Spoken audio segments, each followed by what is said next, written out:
What's up, gamers? It's your boy Chris. He's here at his friend Carlos's house. He is prepping for the Alamo GT, and he's here with his friend Dave. What's up? And so we are going to be going over the match tomorrow, matchups we're going to be doing tomorrow, and we got a very fun kind of spread here, right, Dave? Yeah, we got some variety. The usual Angel of Death spread, but then we've got like a Hunter Clade. We've got some Mandrakes. That was surprising. We got some Kroot.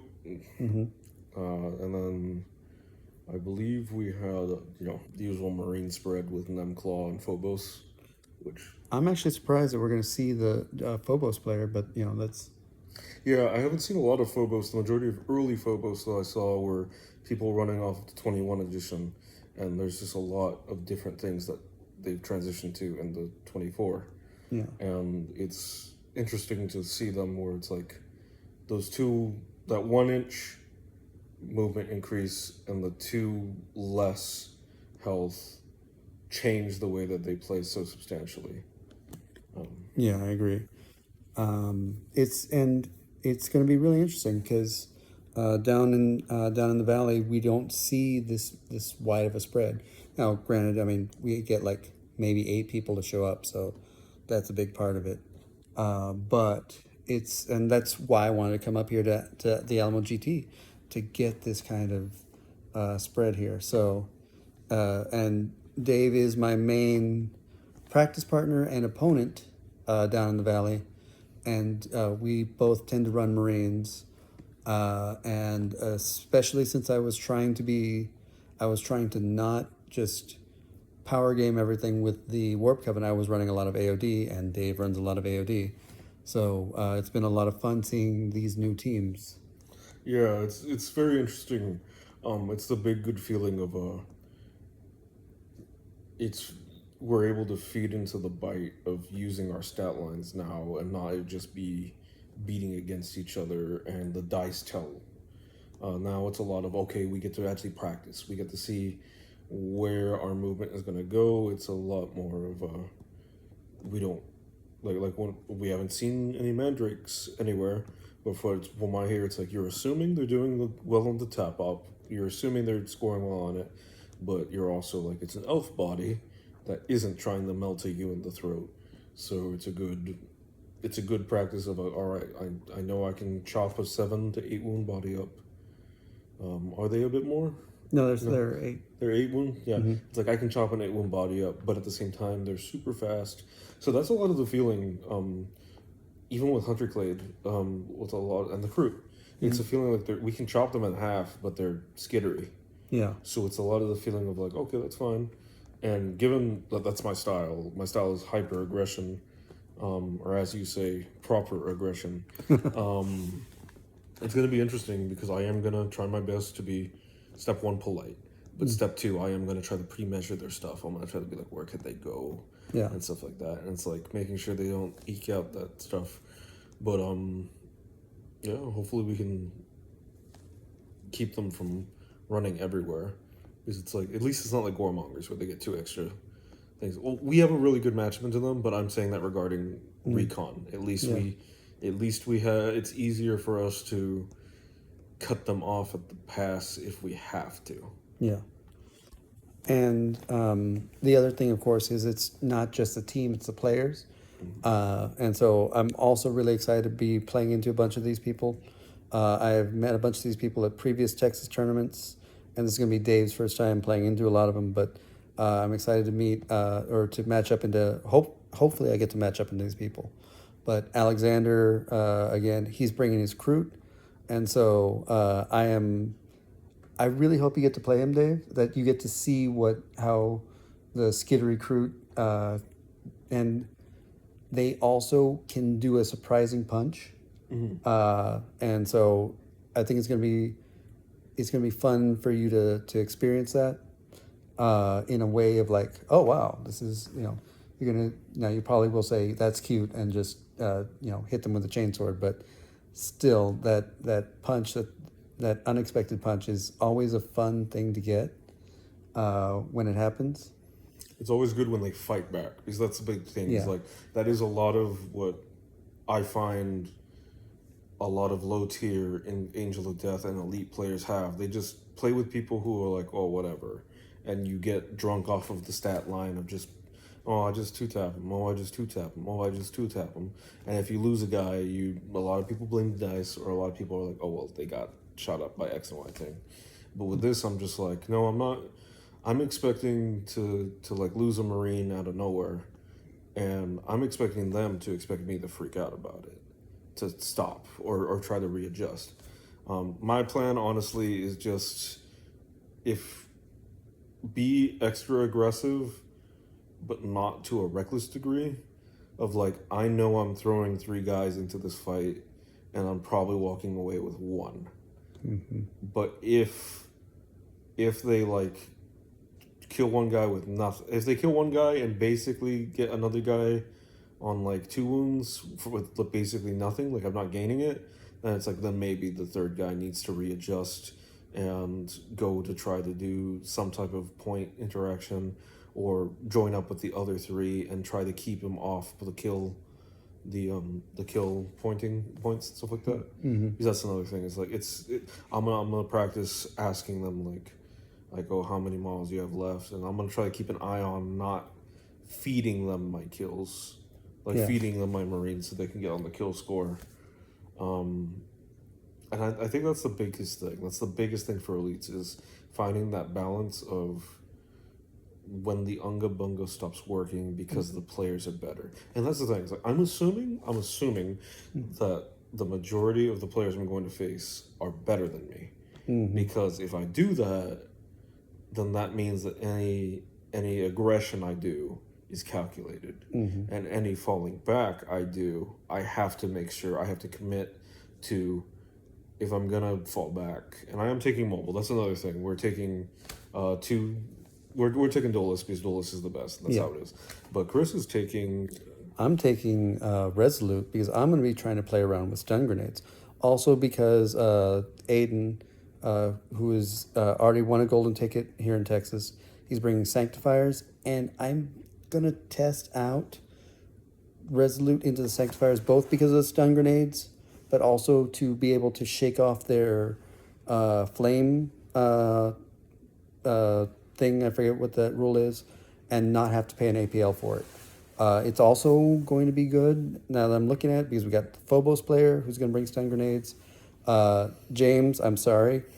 I'm bringing I'm bringing Resolute, and I know that's your big plan with your commandos to stop Marines, is you throw a bunch of stun grenades and you throw harpoons at them that stuns them, and you got your comms boy or whatever who also stuns, and so that's how you win, is you stun the Marines. I'm bringing the team that's not going to get stunned, so I apologize, James, if we do get matched up, but that's it was really for the Sanctifiers. And on top of that, it's the thing of like, I'm one of the few people who favors the sergeant. So I was talking with Chris about the idea of, if we bring a power sword sergeant, or a sergeant with who's basically just there to give that free buff of rerolling and stuff like that. But if I give him that 3rd, instead of usually aggressive, because I am running mobile, and I give him Resolute, then suddenly I have that power play of, he goes in 2nd wave, the other guys in front get stunned, and then I swap my 2nd one to Resolute, or I swap the 2nd one to aggressive, and suddenly he's able to just go in and get a double kill. Like, he can shoot, he can charge, and then fight. And with that, I'm hoping to get some like steady punches up with him. I am going to be trying to take the captain a bit more than I usually do. It's a bit hard for me, because every time I look at a matchup, I'm just like, well, I could 1-tap that thing, but it might be 8 wounds, and my instinct is just, I prefer to have a sergeant with an extra ability. But we'll see how that goes. I suspect, like, I haven't experienced a lot of grenades, but one thing that I'm also going to be trying out is aggressive smokes. Mm-hmm. I'm going to be trying to take utility smoke, and running out and just popping the Coke can. It obviously you ask, do they have ways to get over obscurity? But like just popping the Coke can, ignoring penetration, because even if they ignore the obscured, you still drop the pen, and just telling them like, come on, shoot me, do something reactive. Yeah. And I'm glad I taught you that in our test games with the smoke, of being like, yeah, I'm going to drop down the smoke, and the heavy intercessor is, who used to, uh, basically who decimated my other teams when I wouldn't bring smoke. And I'm like, yeah, he's still alive, and now your heavy intercessor is open to my shots back, and so I'm excited to see what you start doing with that now that you are actually thinking about, oh yes, I need to be more proactive about it. So all right, Aiden is running Sanctifiers. On the one hand, we have to worry about Aiden, but on the other hand, we don't have to worry about Aiden because he's already gotten his golden ticket. So he is going to be in the running for the trophy of the event, which would be really nice to get. But if we get the golden ticket at second place, that's also not that bad. So there's that concept. Oh, I need to do the math on this for the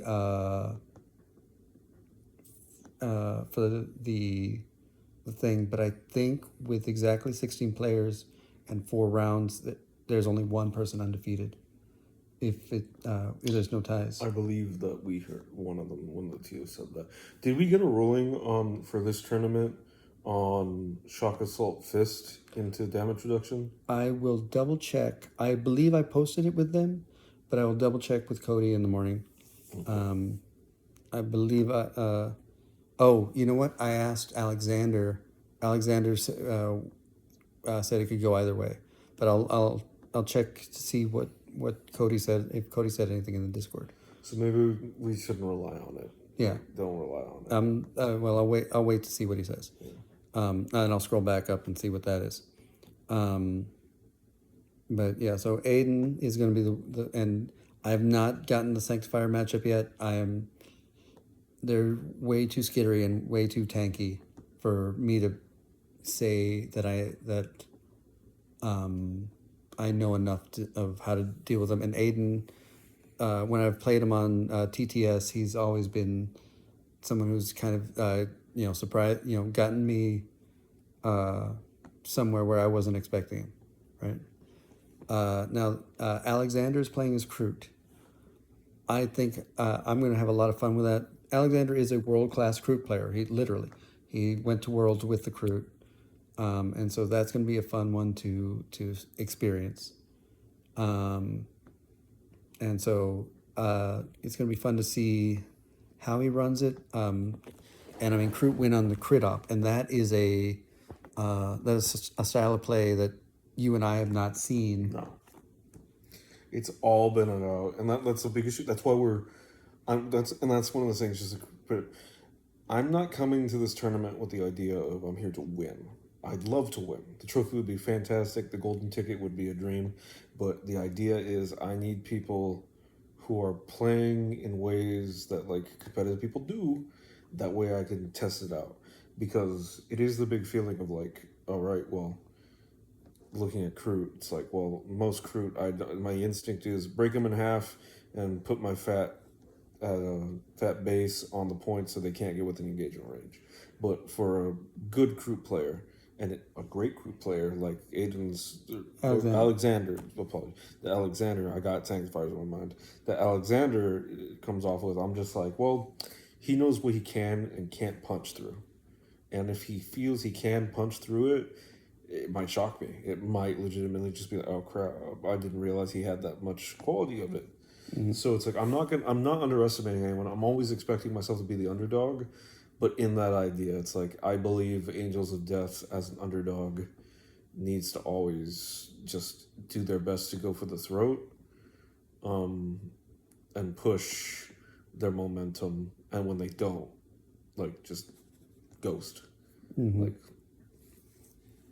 as for the Sanctifiers, yeah, I haven't played against Sanctifiers. we practiced a few rounds. My little baby, my brainchild, my model, the hand flamer intercessor sergeant, I had some good numbers in it. I'm only gonna run that if I'm doing poorly, or I'm doing mid. If I've taken a loss, if I'm out of running for the trophy, I'm only gonna do that. But it is the feeling of like, you know, that torrent one with the stacking. Hope the majority of the times at least 1-3 damage through. We're going down to 2, I guess. So just shoving as much damage as you can. But other than that, I see like I'm gonna lose a Marine out of my control. You're gonna lose a Marine out of your control against that team, as far as I can see, and you just take out that threat and do your best to not let it hurt another Marine. And then everything else, I'm just like, I'm hoping that mobile works well for me into that, because I foresee being able to charge deeper into their lines, like getting into from instead of one of their little warriors into one of their characters who's too close, because I'm hoping that mobile is not on everyone's radar extensively, that everyone's so focused on the aggressive of, so they're like, oh, they're wanting to fight me, and it's that big thing of, well, they're staged up to finish me off, and then I kick off their unit and charge in. But it is that feeling with Resolute. Also, I'm keeping in mind, because it's like, it's kind of that double test of the moment that Chris is like, my Resolute's online. I'm just like, all right, I have to watch for stun grenades. And if that's the case, I need to be ready to swap to Resolute. And secondarily, that just popped in my mind, I have to be ready to charge into outnumbered fights. Because if they stun grenade me on outnumbered fights, they're hitting their own dudes. I'm hoping I can force some uncomfortable things where it's like, that Marine, he's gone. He's stuck out there. He has to fight. But at least he can disrupt. And it's this idea. Like, if they disrupt their stuff, if they get stunned and they're only 2 APO and they're 1 APO, they're also stuck out there. And they have to use their shenanigans, their orders, their preaching to move those targets out of there, or they just forfeit it. That's an interesting concept on that, because I don't see the Stankfires doing the stun grenades. But the Phobos or the Commandos, which is another, like I said, they're a team that their warriors get free stun grenades.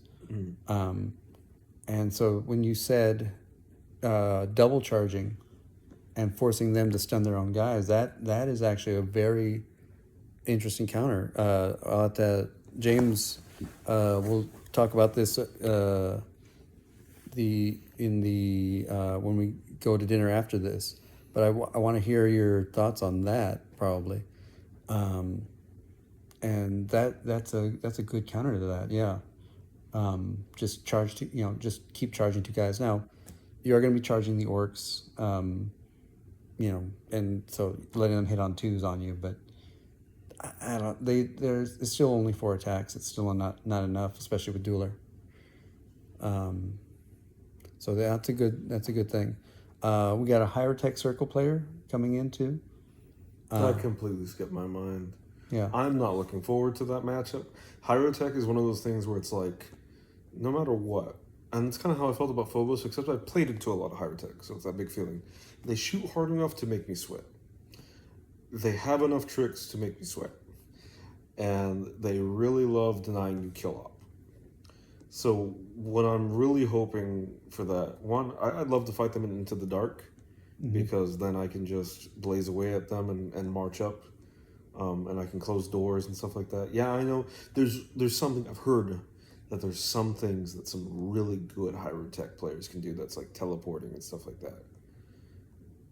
But I mean, if they're at that level, then I just need to get good. yeah. But it is the big feeling of like, with that, I'm like, you just gotta be aggressive in what I call gut shotting, which is the point blank shooting, where it's just like, all right, I can't necessarily charge in without taking chip damage, but I can get within 2, and start like hurting them a lot. And if I can get within 2 and gun one down and then move up and finish it off, it's gonna be a lot of, I think, just finishing it off and taking my licks, and eventually I'll get to the little robots. And if I can charge the little robots, it's delightful. Yeah, I mean, if they let you get the little shrimps, that something has gone wrong for them. Either you went wrong for them, or they did a horrible misplay.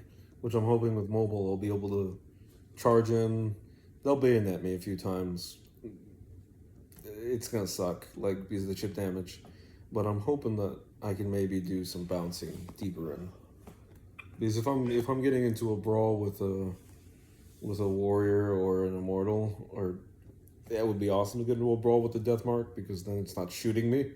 But it's like, then maybe I can get a kickoff bounce into a death mark. Maybe I can get a kickoff mark into the little Apprentech. Obviously, getting into melee with the big guy is a bit of a problem. Not really. You don't think so?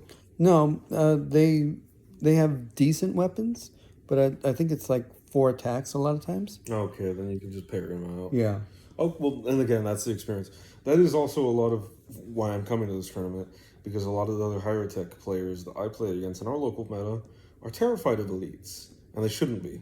Like, everyone believes like they do really well until elites, and I think it's a tough matchup, but I think it's the big feeling of a lot of the solutions are being hyper aggressive at exactly the right time, and sometimes I feel with that there's going to be a lot of key moments where I just need to be like, all right, this is going to be a 2-point swing.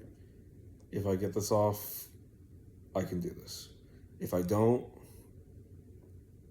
well, it's going to be tough. But hopefully I've been setting up my tac ops correctly and been playing the crit op a little bit more. Because the kill op is unreliable at best, and they're one of the few ones that can actively like stop you from scoring it like pretty easily. Like, Yeah, and that's the fun thing about this, is that we're going to get at least 2 teams which are very heavily skewed. I'm going to say 3, counting the Phobos, because Phobos with their Reaver Terror can throw off your ability to do the tapping on points. And so those are 3 teams that are going to mess around with your scoring, the kind of scoring that you're used to being able to do. The kind of scoring that you're going to have to count on. And, it sucks, but yeah, it's boring that you go tac op as your primary, but that's really what you have in your control. And I just hope that on the harder matchups, I do get one of the maps where, if I'm on Volcus, I get the ones with the strongholds in the center. And I just shove 4 Marines into that stronghold and get minimum 3 points per turning point. and it's definitely the big feeling of like there's a big feeling of like, you look at what they're taking, like for instance, if the higher tech player is probably going to take the Chronomancer. If they don't, then we're living good. Things are okay, and we do what we can. But it's like, some of those players are newer. They've been like on the flow, and we're trying to figure it out. There is always that thing of like, you're used to Angels of Death, but are you used to an Angel of Death who pops a smoke coke can right in your front lawn and tells you like do something about this, or one that does a backflip, or one that stuns itself and then says nothing. But you believe that was 2 PL? No. And then you suddenly fight, or you gut shot and then you fight. But it's a lot of that. I'm also excited because I've been kind of trapped into the dark, and I'm kind of excited to not be fully trapped into the dark for sure. But that being said, it's like into the dark. That means that I've had a lot of practice on it, and I'm excited to try out auto bolt spam. Yeah. That is another thing. There's a Plague Marine player, and there's two philosophies going on. There's either Stalker spam, which is just slug him so hard with as many heavy calibers that they stop existing, or just get in there and fight it. And me and Chris are on opposite sides of it, but at the same time, I kind of get his side. I understand it. I think it's just a lot of new players played Plague Marines, and I lost. I won the matches, but I felt like they fought back harder than they should have earned, based off the rule. But it might be the stance of just shove swords into them and keep going. Just keep going.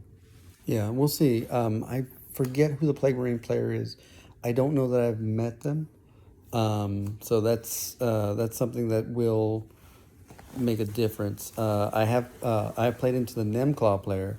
He's been a fun opponent. I know he was running Goremongers for a while, and I beat him with the Goremongers a couple of times. So I think that's why he's not running Goremongers. Um, so did I play him with Nemclaw as practice? I forget if I did. I might have gotten a practice game with him on TTS. Yeah, Ben, I don't remember. But I think I did actually. And it was definitely a rough game. And there was a thing the thing about Nimclaw is that they can, their screecher tricks, right?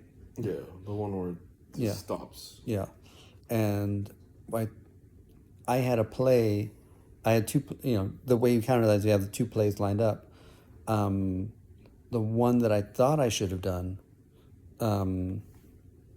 that I put as I had that as my second one, and I charged in with one guy, and he blocked it.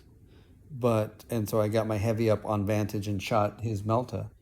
And it didn't kill his Melta. But it did, it put him on like one wound or something. And then he shot me back with the Relentless Melta and killed my heavy intercessor, which, does happen, but doesn't always happen. And I was willing to make that trade because the Melta on one is a good amount. But when we ran it back, it turns out that if I had done the other charge first, it probably would have been a better, more advantageous charge for me. So figuring out my threat principles is going to be important. Yeah, and with Nemclaw, I've had two different experiences. One was against an individual who wasn't sportsmanlike, wasn't great, and I fell into a lot of their traps just because I didn't ask. And that's another lesson. I'm going to be asking questions all the time. I'm going to be like, "What do you have? Do you have this? Do you have that? Is this?" And then just being courteous with it. But it is the big feeling of like Nemclaw the Nemclaw matchup is the biggest feeling of that pre-mentioned violent aggression at a strategic moment, where it's like I have two charges ready, or I have one shot and one charge gun, and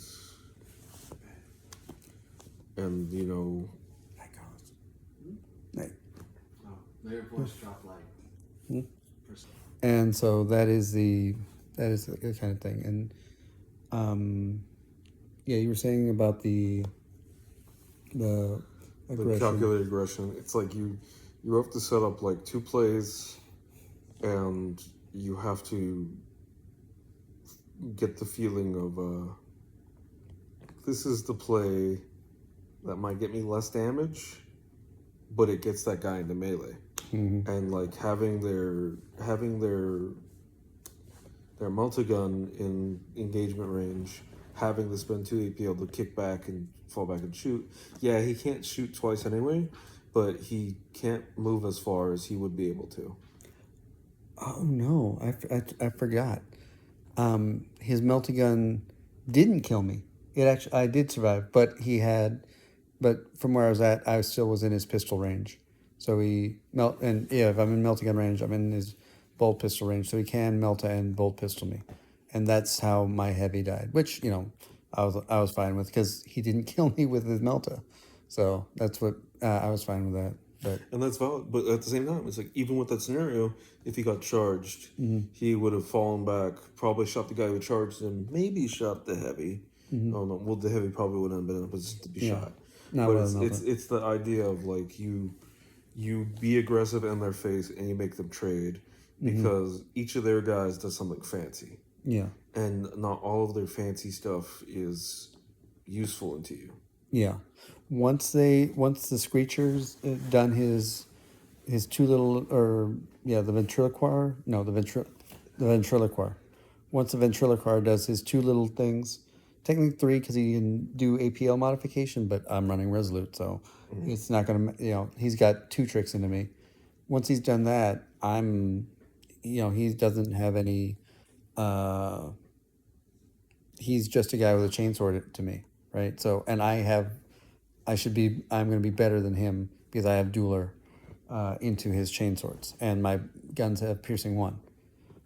So once those things are there, and he can change my order, but once really the only after turning point 1, really the only thing he can do is he can dash me, because what's he going to do after that? I'm probably going to be on engage.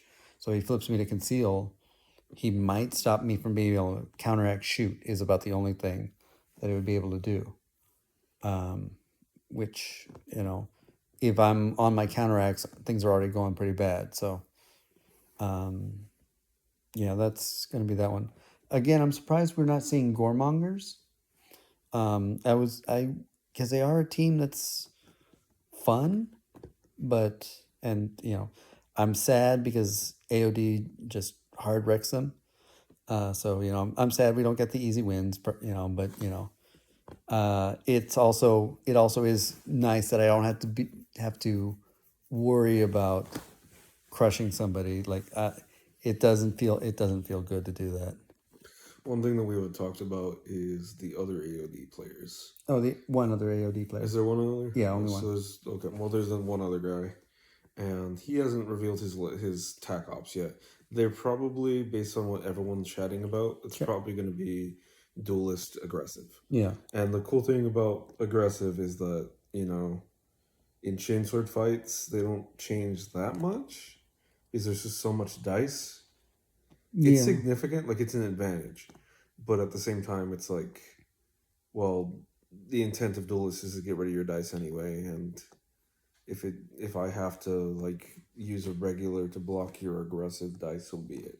With the tilting shield, but it's usually the idea of there's not going to be a lot of fights like there's not going to be a lot of fights where tilting shield's going to need to be activated both ways to like fully break it. Yeah. The big thing about that is like, are the captains going to beat the crap out of each other? Yeah. And and I think you have to bring the captain into the mirror, just because of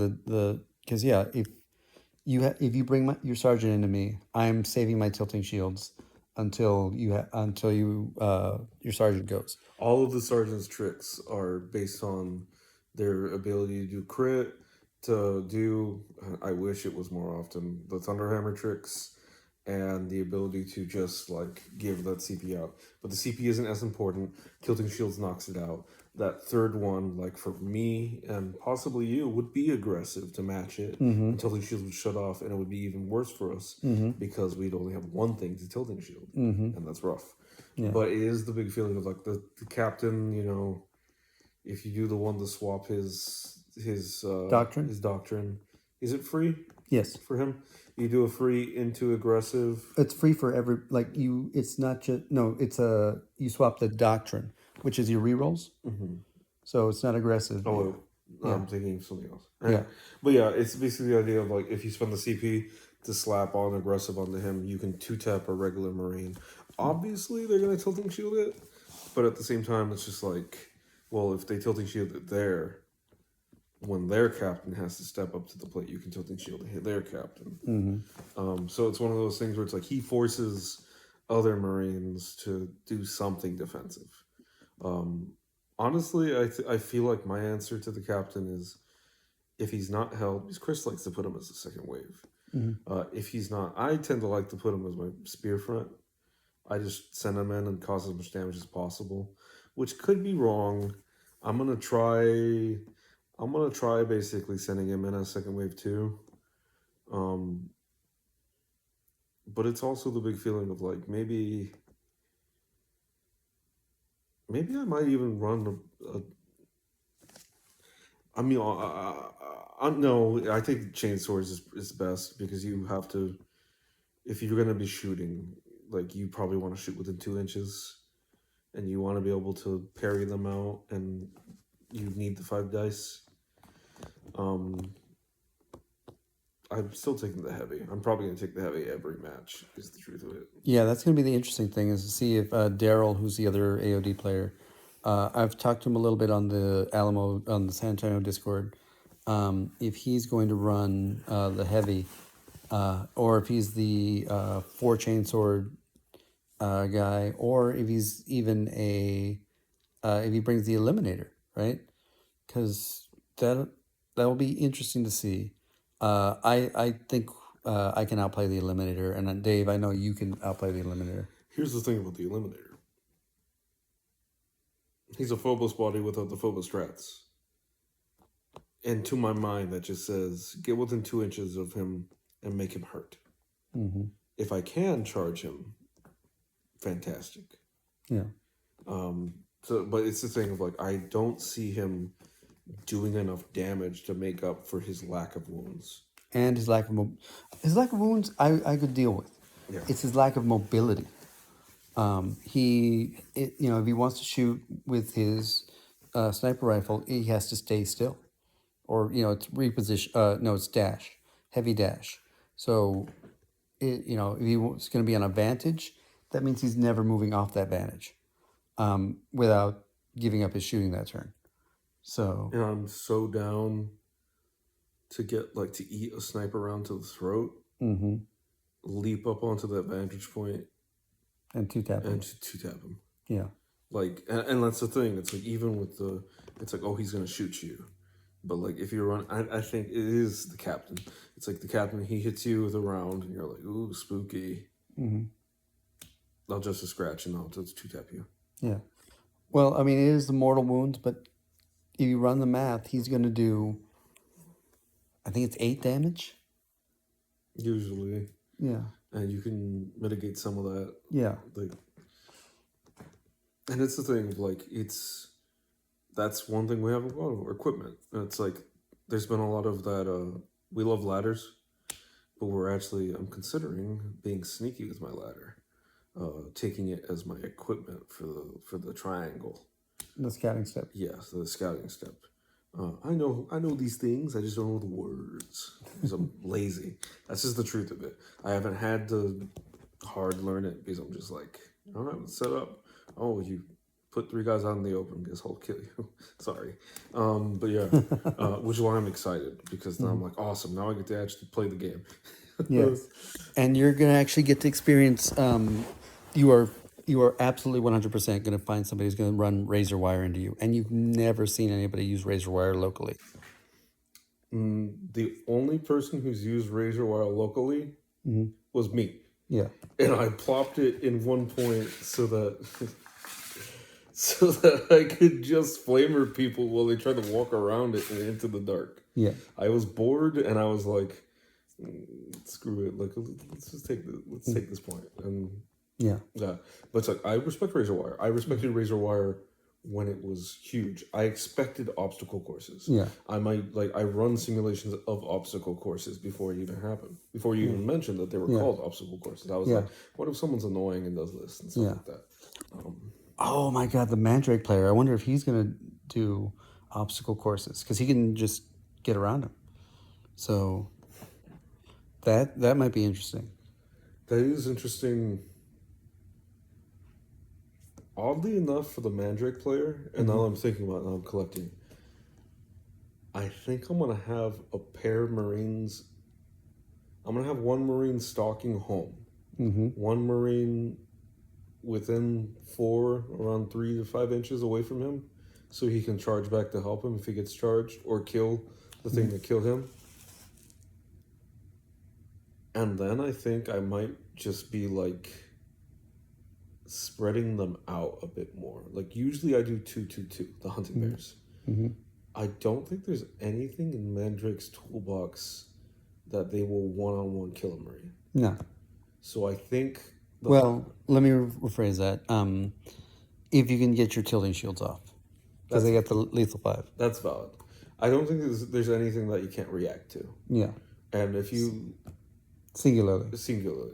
And I think that's the point, is I want to try out, and I think depending on the map, if it's focus, I might actually take ground, and I might spread out and basically just like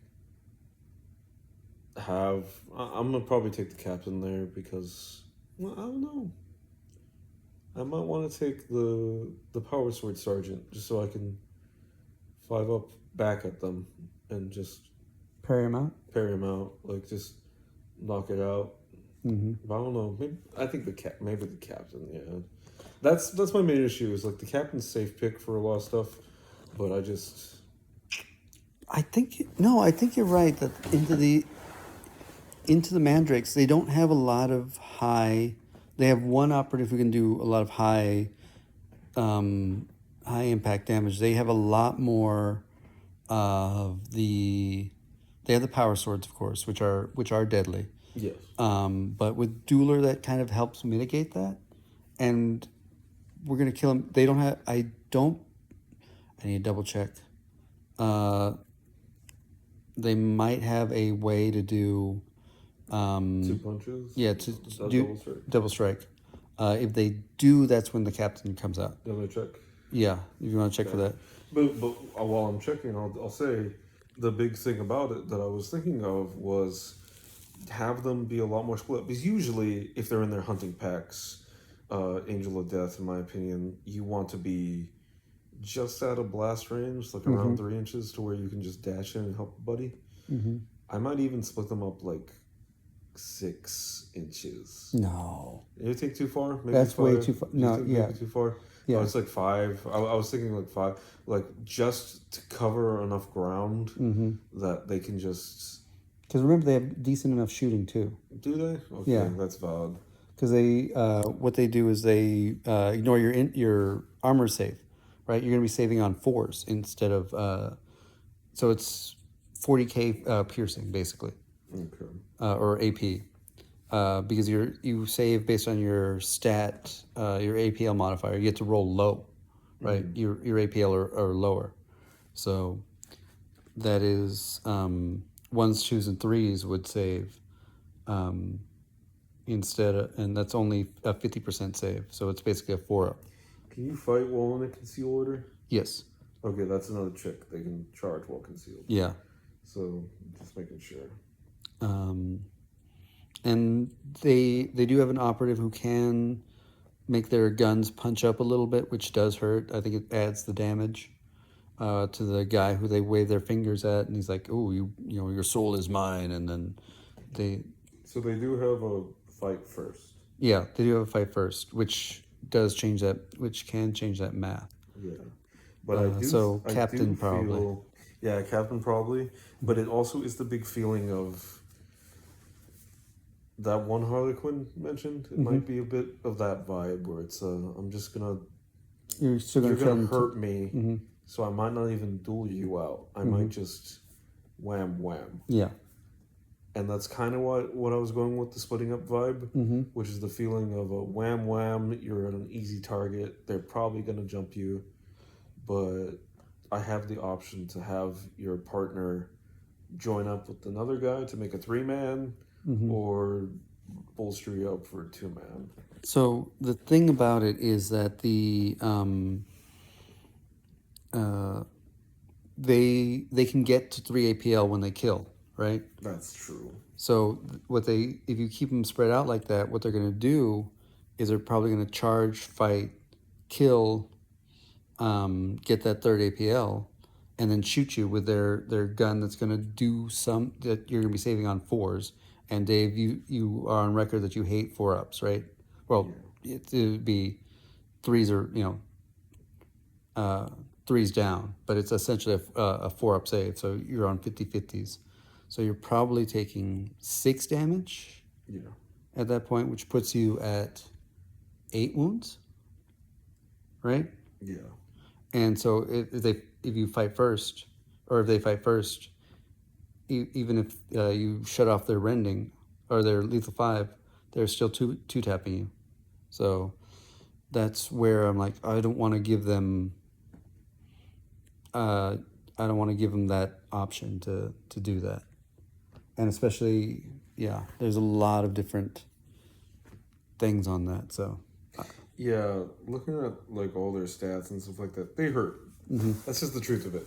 They hurt, but it's a lot of like, for us, for Phobos, God forbid, you're getting 2 tapped. But for us, it's 3 taps. yeah, And it's 3 taps with fight first. So I think since they have fight first, I think it is just a wham them, and then expect to die. Aim for gut shots. Aim for gut shots with that operative, or use that operative, or because I don't think you can hide from them. I don't think concealed order, moving from cover to cover, is going to protect you from one that wants to get a shot on you. But at the same time, it is that feeling of like,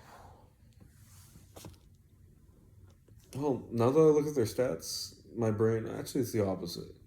I think I would definitely want 2 at home. That's the thing, because they're gonna come for them. They want my home objective. We'll have 2 at home, 1 maybe even like straight up just chilling on a vantage point doing something. It might even be the heavy. Do they have Seek and Destroy? Let me check. Because I mean, they will try to come for the home objective just to steal it from you, but I honestly don't think they're gonna worry about it too much. It's recon and infiltrate. Yeah, so they don't need your home objective. They just need to threaten your home objective. Which is what I'm saying. It's like, like 2 people. Let me reference something. 2 people in your territory. Yeah, okay, that makes sense. 2 people in your territory, and honestly, if the terrain allows it, maybe the good old take ground. Yeah. Just clump up fully. Yeah. Well, no, they have a way to give something blast one. So don't clump.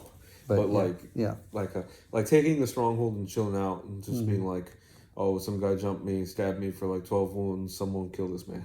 Yes. And that's another thing. That too. Little mo. They have a 4-up.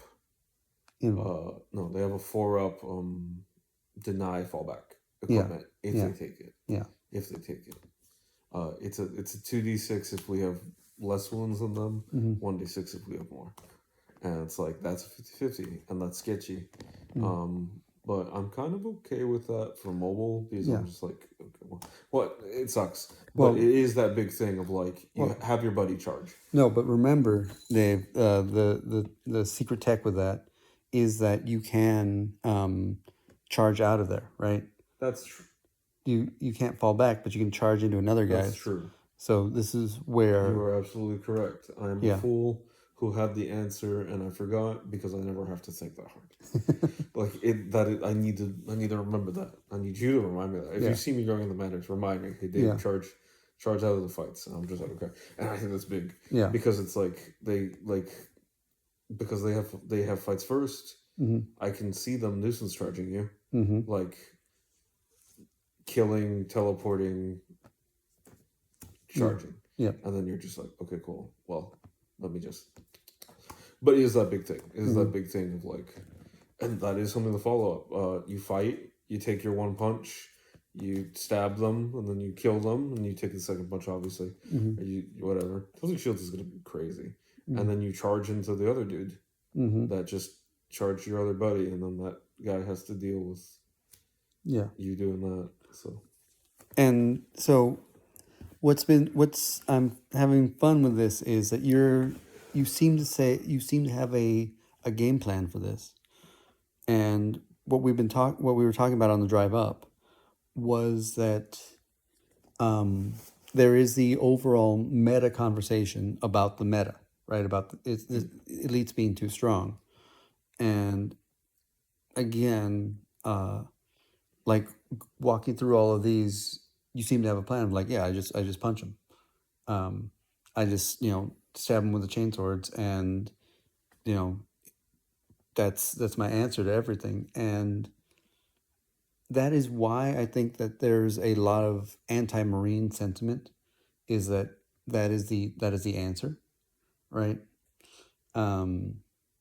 And I do think that, yeah, we do go to 5 objectives or something like that. Yeah. That changes that answer. I mean, it's still the answer. It's still the answer. Like, Yeah. on that motion, it's the same. Every single time, I'm like, so I'll just chain sword them. I don't say it like the majority of other people do. I'm not saying that to be some special individual. I'm saying it with the thought of like, because my mind, I'm just like, what do I do? What do I figure out? I need to figure out what to do with this. And it's literally that thought of, I'm going to throw 5 dice at them. If the guy's hurt, if the Marine's hurt, he's probably going to die or whatever. Like, I'm going to make the most out of that stat line. I'm going to make the most out of it. And it's like, even now when we talked about it, it's just like, well, they have fights first. Well, I'd rather charge out of that fight. Or it's the same where it's like, try to back up, take the 50-50. If I lose the 50-50, charge into something else. Yeah. Just get me out of that fight because it's not worth it to take the fight. Yeah. And if they've already used it, well, I mean, then just take the fight. Yeah. But such is life. But there's going to be instances where it's like, well, if I can't fall back, then I'm just going to double tap them. Such is life. But it's that big thing of like, yeah, the solution is super simple. But I think that that's more telling of the Marines just don't have a lot in their toolbox other than that raw damage. That is also fair. That is the whole reason why I'm stating on that motion for Angels of Death. It's all we got, so we got to use it correctly. Yeah, no, and that's very true. Because Angels of Death don't have anything that can, when the momentum starts slipping, they have nothing that will get them up outside of the weight of their dice, and the dice going up. They can't move out of phase. They can't, outside of the captain, they can't, just to scratch or fight first or do anything that changes up that combat math. And that legitimately is why me and Chris are running different secondaries. We both could run different secondary chapter tactics. Yes, is what I meant. It's because we both understand we need a trick.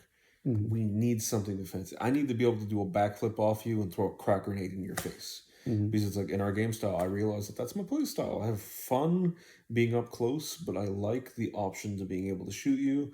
I like getting those cheeky like point taps. You said that we were good for the football. I'm not going to mention the football right now, but like in detail. I'm not posting this today. Okay, that's true. Do you want me to just mention football? Yeah. There's a little thing. It has to get cleared by TOs for I can't remember what mission. It's the mission where you tap it and it makes an Compile intel. Compile intel. After you've tapped it, you can then pick it up. So the idea is you have, and it's in a map where your home one is like within 6 inches of your opponent's zone. Within 7 or 8 if you're lucky, and you can do like a ladder or something like that to climb over something if you can get it. And basically what you do, optimally, you have your buddy tap it to give it 1 point, and it's pick upable. Then you have your buddy do anything like to support that move. You then have your operative, preferably on conceal, pick it up. Then you reposition to dash, or you reposition to get over any obstacles. And then you dash, and you're wholly within your opponent's zone. Again, with TO clearance, which we checked in this one, it should be good to go. You are controlling a point in your opponent's territory. Wholly within your opponent's territory. And it is, if the point that you control is in your opponent's territory, it is considered stormed. Yeah. So the whole point is the moment you cross that board, you're controlling a stormed objective. You flip it, 1 point automatically. Yep. And then if that's one of your last activations, which you can easily do, stage up into your point, make it look like you're taking ground or anything, like do that stuff, take the center, anything. And then suddenly you hike up the point and sprint it over. and your opponent's just like, whoa. The key point on one thing to note is that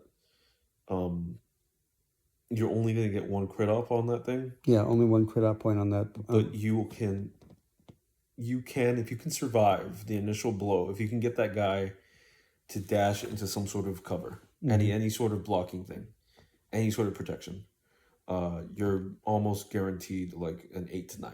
Yeah. Like you just shove them into the enemy, into the corner of their deployment zone, and you just have them there. I like to do it with the sergeant. If I'm running, I did it specifically in Stalker Spam trial, and my Stalker Spam sergeant, I liked it a lot because he was just like tactical, giving out the free CP while chilling out with himself. And at the end of the game, the 3 CP that I had from the free stuff won me the match. Yeah. But don't do what I do. I'm like the people of the Discord are calling me a crazed man who shouts at the dice gods, and such is life. Now, I do want to talk about the football, in that I don't know who you'd run into except for in the mirror. Because if you run into, let's say you run into Phobos, they will... They're fast. They're too fast. They're too fast, and they will omni-scramble your sergeant, and then they will run up and shoot him. That's valid. You know, they will get two Marines into him, and they'll shoot him. Into Plague Marines. Plague Marines might be. I think Plague Marines, depending on their Deathmark play, it could be okay into Hyrotech. But their Deathmark play, they might just get shots in. Yeah. That's the thing. And again, to be blunt, I thought this was funny. Yes, it's not optimal. It raised my morale substantially. Yes. It made me excited. Yes. And that is morale. Yeah. And morale is super important. And it's literally the idea. It's like, even if I just get to try it once, like into the mirror match and stuff like that, into Plague Marines and stuff like that, or heck, like I might even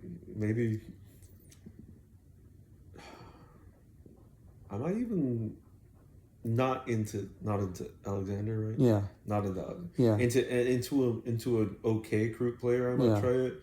Because then they'll have to come after me, and they're fast enough, yes. Yeah. But that stops them from poaching. Yeah. But yeah, I just wanted to mention the football because it's cute, and I liked it, and I got the green light to do it. Yeah. I might not do it. Probably not going to do it, but I'm going. If I want to make my opponent laugh, and I want to be like yes, then I'm going to try it. Yeah. And yeah, I wouldn't do this into Alexander. I think he would send his dogs into you. Yes. And tie you up. Yes. And then send.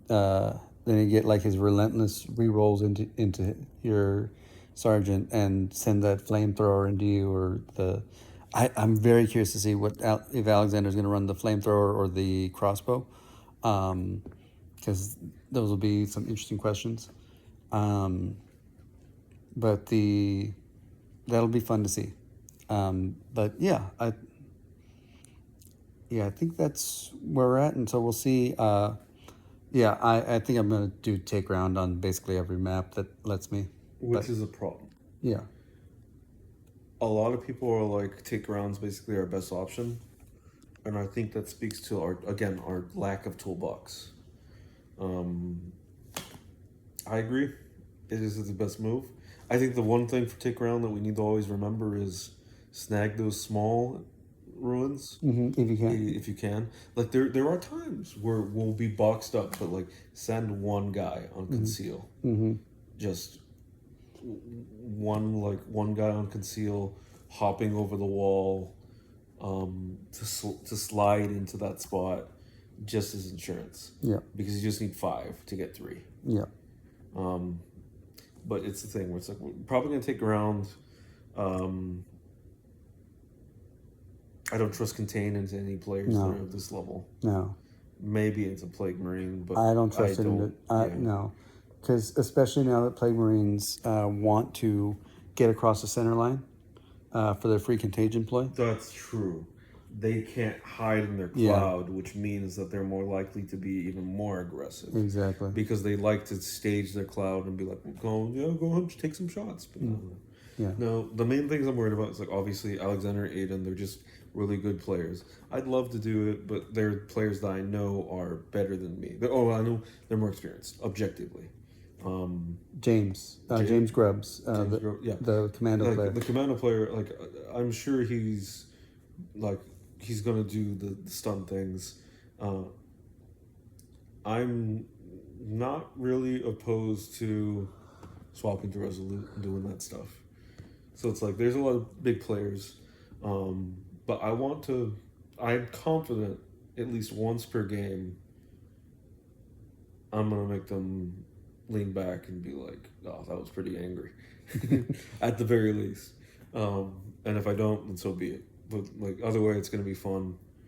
I'm excited to finally not be chained up in a little pond. Yeah. Dave doesn't want to. What is it? Dave doesn't want. I don't want to. I want to be fed. I want to hunt. Yeah. Exactly. And so yeah, I'll probably try to post another video up here, maybe some shorts throughout the day, letting you guys know how I did. But until next time, hasta la pasta.